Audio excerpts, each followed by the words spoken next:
Hi, I'm Menaka Raman-Wilms, and you're listening to The Decibel from the Globe and Mail. Hello? Sara vannu കഴിഞ്ഞാ ആര് വിളിച്ചെന്ന് പറയണം? ഭോപ്പാലിന്ന് കുറുപ്പ് വിളിച്ചെന്ന് പറഞ്ഞാൽ മതി. ആര്? Kurup. Who are you? Myself Gobi Richmond.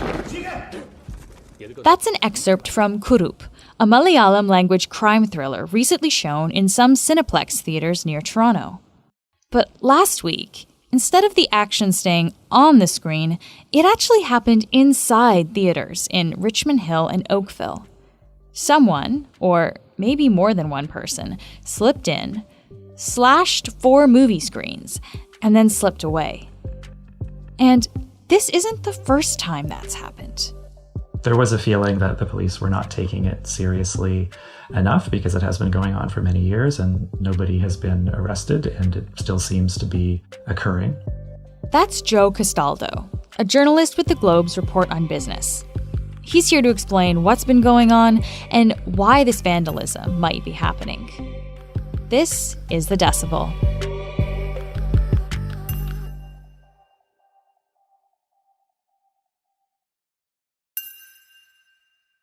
Joe, thanks so much for joining us today.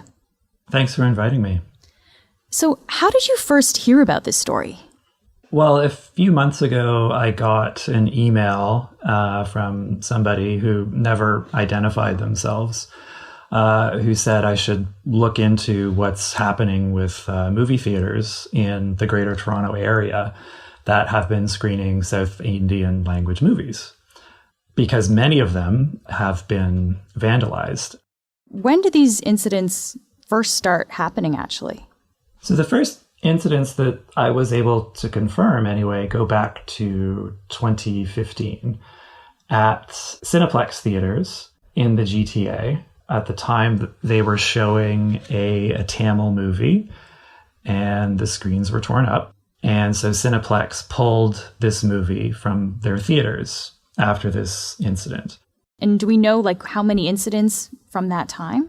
So I know at least 7 different movies have been affected in multiple theaters. So we're talking locations in Brampton, Mississauga, Scarborough, one downtown Toronto, one in Kitchener, and one in Whitby. What do all these movies have in common then? So all the theaters that have been vandalized in this way were screening South Indian language movies, so Tamil, Telugu, or Malayalam. We're not talking about Bollywood films, which typically are in Hindi. We're talking about other South Indian languages, and this is only happening in the Greater Toronto area. This is a part of the GTA with a fairly significant South Asian population. Can you tell us exactly what this vandalism is consisting of, though? What's actually happening in these theaters? Yeah, so the pattern is the same. It seems sometimes a screen is cut up as a movie has been playing, or when it's actually screening. There's a video I saw of one incident where the theater was empty. The screen was slashed. There's somebody who just takes a sharp object and walks right across and cuts it from left to right. And then there were a few other incidents where, screens were slashed and then some kind of noxious substance was released into the theater. So people had to evacuate at that point. What do you mean? What kind of substance was this? Police said they believe it was, in one case, something like pepper spray. In another case, they believed it was bear spray. So we're not just talking about someone entering an empty theater and slashing a screen. These are actually attacks on people in the theater, on moviegoers then. So in 2019, at 2 landmark theaters, one in Whitby and one in Kitchener, police believe there was one individual who, I believe, first went to the Kitchener theater, slashed the screen, and sprayed audience members with some kind of noxious substance. And then the man drove from Kitchener to Whitby at another landmark theater, screening the same movie, and did the exact same thing there. Can we look at, the bigger picture here? How do these South Asian films get to Canada? How does this system work? Yeah, so there are local or regional distributors who pay for the rights that they obtain from a global distributor. And they have to find a home for these movies. So they arrange deals with theater chains to show them. And that's how they make their money. And do we have a general sense of how much money we're talking about? Like, how much does a distributor pay for the rights to a film? So one distributor told me he paid tens of thousands of dollars for the rights to one particular movie. And when Cineplex decided to pull the movie, that distributor lost money, obviously, because the movie was not screening anymore. And so he told me that he is thinking about getting out of the distribution industry now because it is so hard to place these movies in Southern Ontario because theaters are reluctant to show them.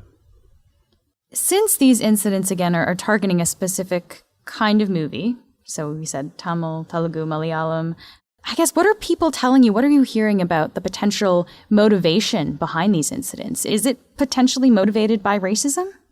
That's not what I heard from the film distributors. So they are all convinced that what is really going on is that there is somebody out there or some group of individuals that is effectively trying to control the market for these movies. They are using these tactics to intimidate theaters into not screening these movies so that they can obtain the distribution rights for cheap and show these movies in theaters that they have some kind of connection to so that they can get the revenue from ticket sales. Now, there's no hard evidence that this is what's going on, but this is what everybody believes from people who have been doing this for a very long time and have noticed this pattern and have really noticed that these incidents started occurring sometime after Cineplex, a very big movie chain, started to screen these films in their theaters in the Greater Toronto Area. And so, yeah, the distributors say these are intimidation tactics to get the theaters not to show these movies. And for them, that's upsetting for a few reasons. One, it affects their business. It's harder for them to find a home for these movies in Southern Ontario. One told me he's, worried about going out of business at this point. And two, for people in the community, there are just fewer places for them to watch these movies. And they're quite popular. Like we're talking about, blockbuster action movies that do bring in a lot of ticket sales. And there's a lot of frustration as well. So some distributors I spoke to told me that, they're upset that it seems like theaters are capitulating. They are giving in to these intimidation tactics. And what they want the theaters to do is just show the movies and hire more security as opposed to giving in.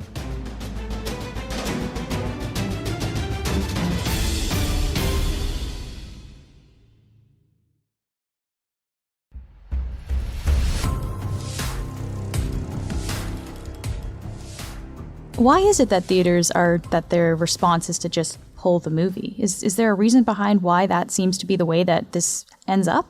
So I can only guess because none of the theaters that have been affected talked to me for this article. But you have to assume there's some kind of risk-reward calculation that's going on here. Obviously, there is the risk of property damage when this happens. They have to pay to replace the screen and the theater is out of commission for a while.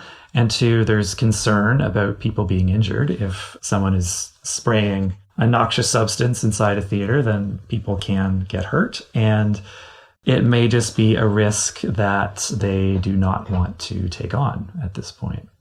So you've also been talking to people who want to go see these movies. So people probably largely, not necessarily exclusively, but maybe largely in the South Asian community who want to go see these films. For a diaspora population, this is a connection back home, right? This is a way to hear a film in a language that you know and to maybe stay connected to a place that you're no longer there in. So this must be, I would imagine, this is something that people must be upset about.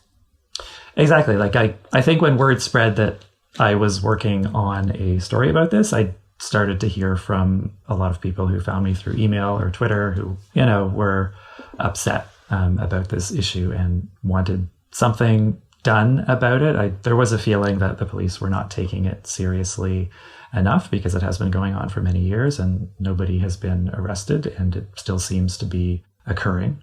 And there are other independent theaters that show South Indian language movies, of course. But what's interesting is, there are 3 independent theaters in and around Toronto that have been doing this for a long time. Mm-hmm. And the distributors think that it is the ownership of these 3 theaters that is behind these attacks. They don't have any evidence for that, but these 3 theaters have been under suspicion for years. And what happened back in 2016 when there was vandalism at a bunch of Cineplex locations, there was a lot of speculation and accusations made on social media targeting these 3 theaters. And so the ownership group actually put out a statement at that time saying that, we have nothing to do with this. And so, I contacted them again for this story because they are still under suspicion. And they said the same thing. They have nothing to do with these attacks. And in fact, our locations have been hit many times over the years, but they did not provide any details. They didn't say when. Was it reported to the police? They didn't describe the nature of the vandalism. There was only one incident in 2016 where the washroom at one of these theaters was vandalized. They reported that to police. That was the only instance that I could confirm. So you couldn't actually find any evidence that they had been hit in the same way that Cineplex or these other theaters had been hit then, is that right? Not anything that I could independently confirm. And I did ask for more specifics, for details on that so that I could confirm it. And at that point, they stopped replying to me. And from your conversations with distributors and other people involved in this situation, is that still who they suspect is actually behind these incidents? That is the working theory. But again, to be clear, the theaters say they have nothing to do with it. And nobody has come forward with any hard evidence linking anyone specific to any of these incidents. I want to ask about the police investigation as well, because this mystery has not been solved yet. What do we know about the investigation up until this point? So unfortunately, we don't know much because the police have not said much. And I think part of the challenge is, there are multiple regional police forces involved. I think there's at least 5, York Region, Peel Region, Toronto, Kitchener-Waterloo, and in Durham. And they've just been very tight-lipped about it. When I reached out, they either declined to comment, did not respond to comment, or just said there's an open file and they have no more details to share about it. So it sounds like this does still remain a little bit of a mystery here, Joe. But I guess as you're watching this story, what are you looking for next? What are you watching for to see how this unfolds?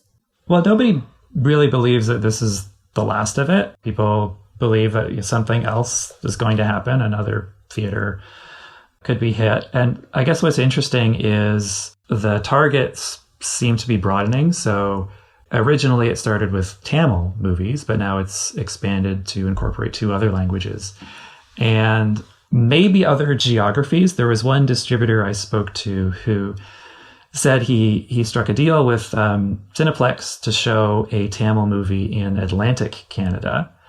And his business partner then got a threatening phone call from an individual who said that he was making a big mistake by doing this.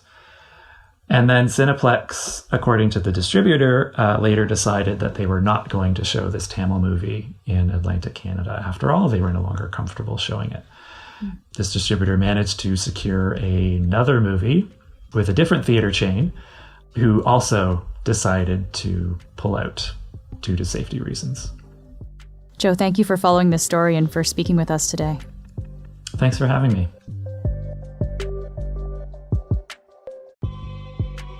Thanks for listening. I'm Menaka Raman-Wilms. Our producers are Madeline White and Cheryl Sutherland. David Crosby edits the show. Kasia Mihailovich is our senior producer, and Angela Pacenza is our executive editor. Timon Johnson is our intern. Thanks to Joe Castaldo. You can find more of his work at theglobeandmail.com. You can also email us at thedecibel@globeandmail.com. If you want to reach me, I'm on Twitter at MainicaRW. And if you haven't already, please follow The Decibel wherever you get your podcasts. Thanks so much for listening, and I'll talk to you next week.